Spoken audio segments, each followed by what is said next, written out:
they can turn their flippers around Kijk dan. to run.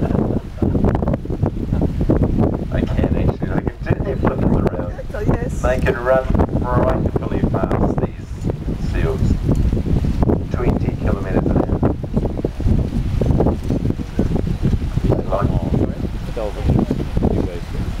Kijk, ik heb hem nou gezien. Hoe gaan we doen? Of is helemaal niet zien. And they're able to get up on that rock by walking up on the rock. They're very strong on land. And there's always a competition every day to see who can sit at the top of the rock.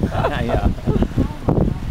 And this is all part of their intimidation skills, all part of their fighting practice. They fight each other for a harem, fight each other for females in the breeding areas.